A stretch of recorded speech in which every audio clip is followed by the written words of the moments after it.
Mabuhay! Ayan! Maraming salamat na po sa Panginoon. Kasama-sama na naman po tayo. Naway safe po ang lahat. Bago pa tayo mag-isa, pasalamatan po muna natin ng Panginoon. Panginoon, maraming salamat na po sa biyayang binigay po sa akin sa araw na ito. Naway bago sa puligtas. Sa mga nakasama ko po, ganun din po kanilang mga mahal sa buhay. Lalo na po yung malalayo po sa kanilang pamilya. Na nakipagsapalaro po sa iba't ibang lugar po. Kaya na po bahala po sa amin. Isunusuko na po namin sa inyo lahat sa kanilang sasakin. Ay, isang beses po hindi nakapag-upload, pasensya na po. Sobrang busy po kasi yun sa suot akong talaga.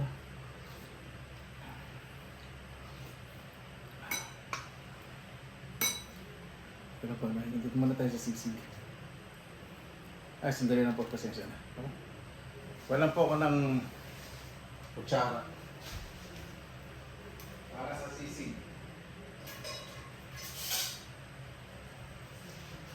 Para sa sisig kasi baka mamaya hindi ko maubos.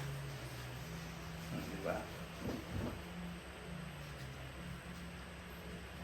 Paligaw ko muna itong namaya na lang pala. Sensya na po. Itong nagutom lang ako. Wala sa sarili.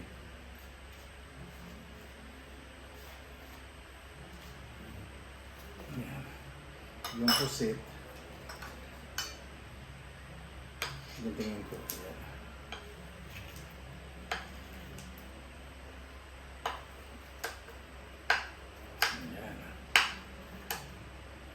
Ito naman siyang kamatis sa sibuyas. Saka kalalagyan ng kalamansi, toyo, at sili.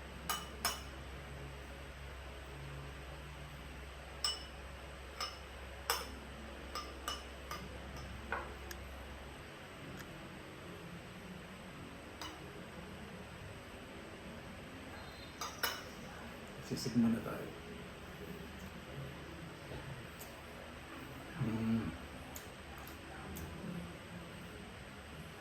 Sarap. Napakarami na pong kainan ng produce sa amin sa Bulacan.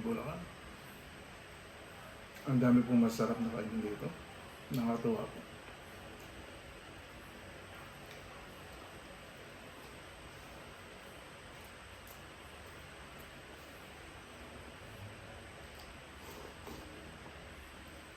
Mahamog-hamog. Yan, masarap. Parang lalakas pa yung ulan, ha? Lalakas yung hamog. Kanina po napakainit, kanina tanghali. Uulan siguro napakalakas.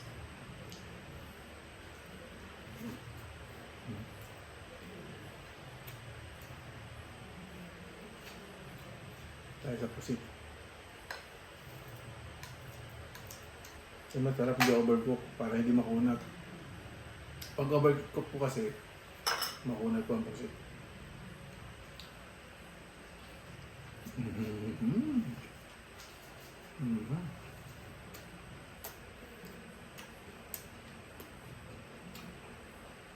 Ang sarap ng simpla. Malasa. Yung pusit, minarinig po muna. Masarap yung pampalasa eh. Ang tasty masarap.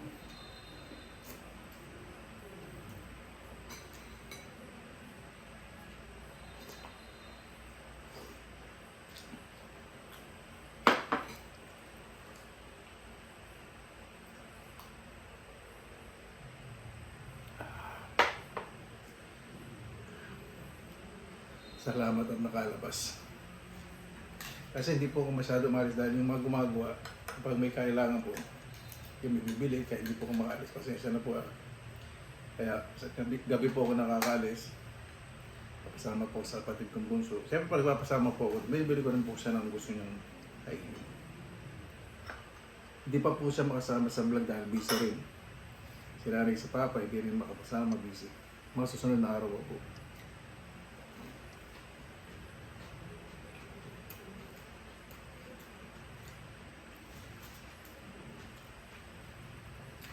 So, dahilan din po siyempre may gumagawa rito. Parang maubos ko kung sisig nga, maubos ko nga.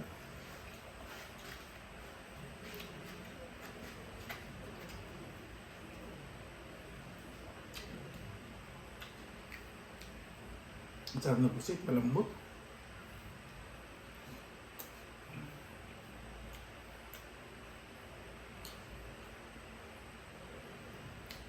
Yung lechon naman putik man natin. Ayun, lutong-luto. Parang dugo. Kaya pa yung gusto ko.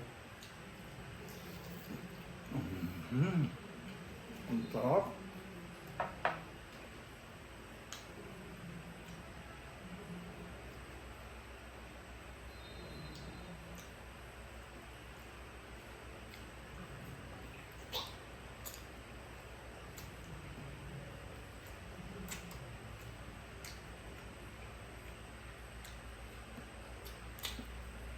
Ang sarap ng tarsa. Yung mga tarsa po kasi na parang balansa po nila. Kasi hindi masarap. Sa yung ano yung tanglad. Pinapalaman nila sa ano, lechon sarap.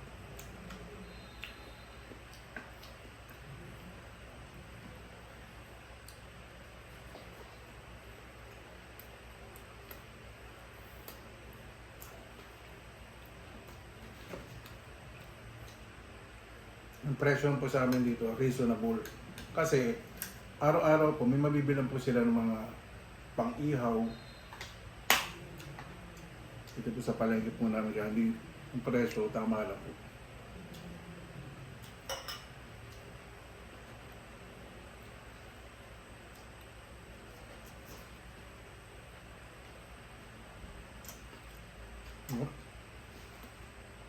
Ang sarap na ito.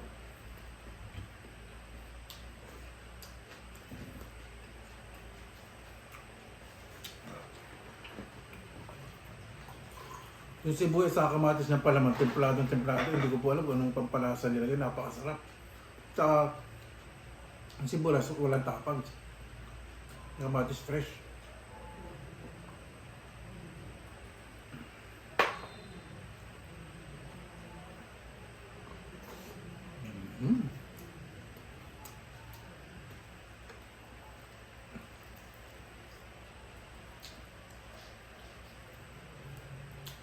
Bibili-bili ulit yung manok doon. Sarap. Sarap po. Gusto yung lasa. Simple. Ayoko po sa yung mga lechon, may mga herb pa. Ano ko, ayoko nun.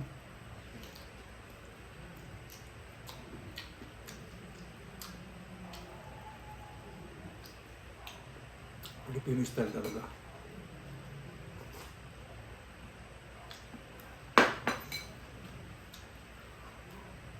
Ang sisigma na ano. Sarap.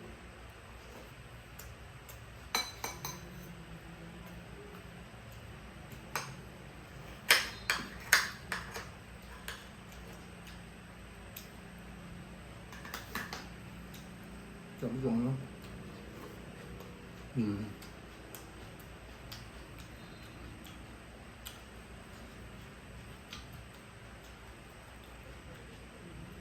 Ako isa na sa kahan magsisig.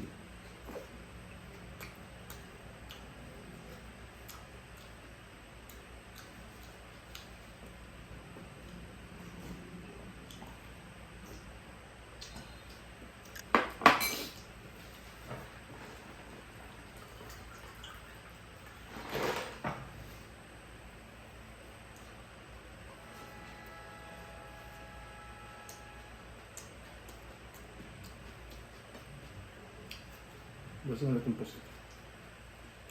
Ito na lang ulit yung manok. Kasi ito hindi pa lagi available. Mabilis kong masolto.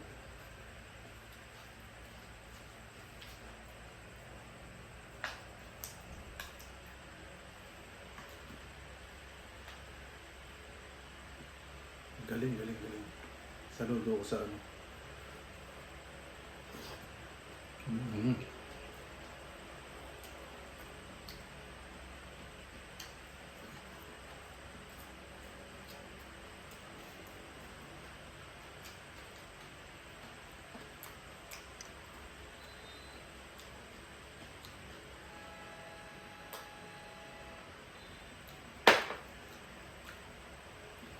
Tingnan mo, walang ngipin, malinis.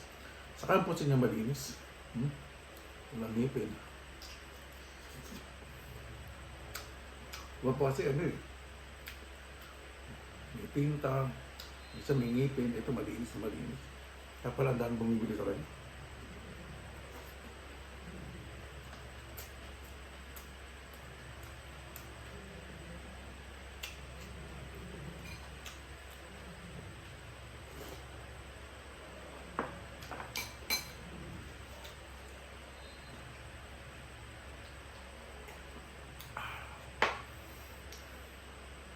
Sobrang hindi ko po yung pagkain po ngayon.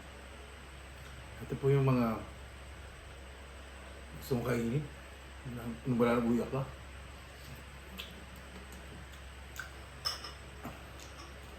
Yan natin.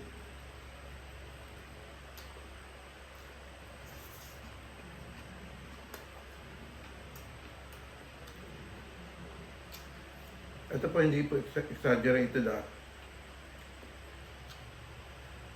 Ito yung pinakamasarap na inihaw na pusit na nabili ko po at nakakain ko compare sa other restaurants at street food. Hindi po sa pag-exaggerate. Totoo po. Malinis, masarap.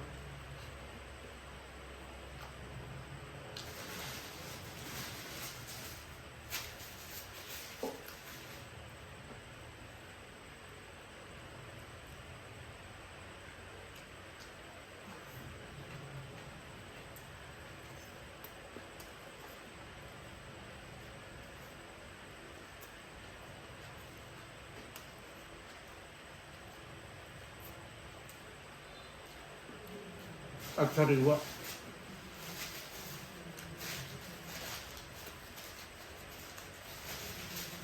Sa amin po dito sa Bulacan,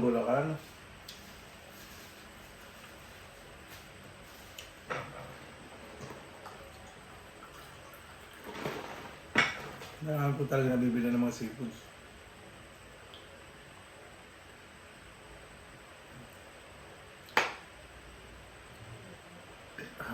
Tapos yung sisig sa ito.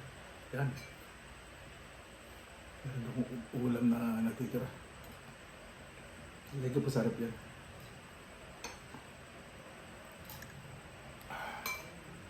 Nasutak mo. Ito po isa sa paborito kong bariyan. Nasutak mo.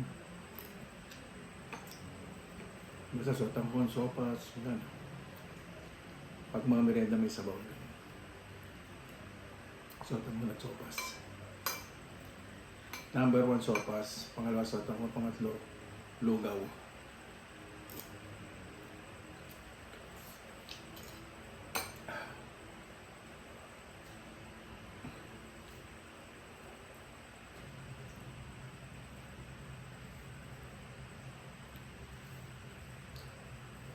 Napakasimple po ng buhay po dito sa amin sa Bulacan.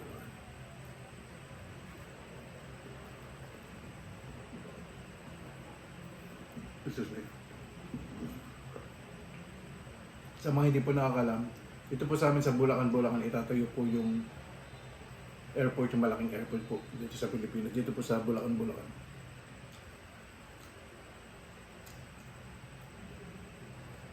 Ang saging na ito, matamis.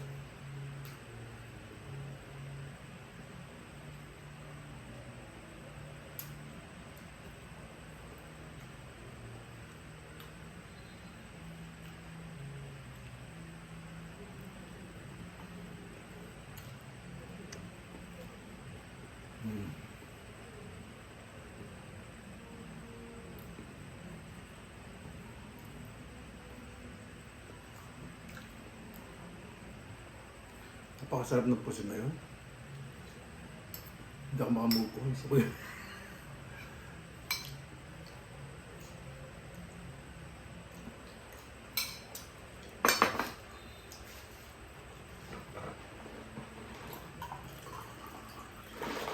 Papahinga ko lang po yung bahay kanin ko mamaya. Try ko po yan, sandali lang yun. Ito, takpan ko lang po ito.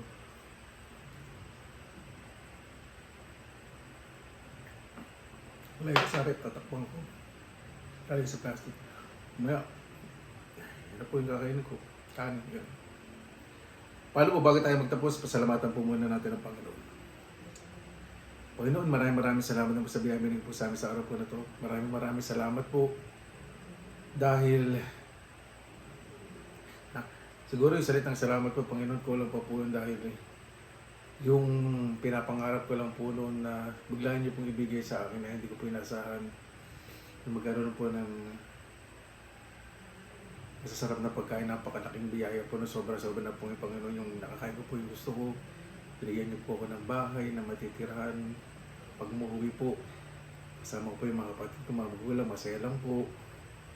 Yan niyo po akong lugar na tahimik, na pag-uwi po ako, simple lang po. Mga kapitbahay po na mababait. Napakasarap po talaga kumilos na may maayos po ng pakikisama sa kapwa. Talagang makikita niyo po yung peace of mind. At mararamdaman po ninyo.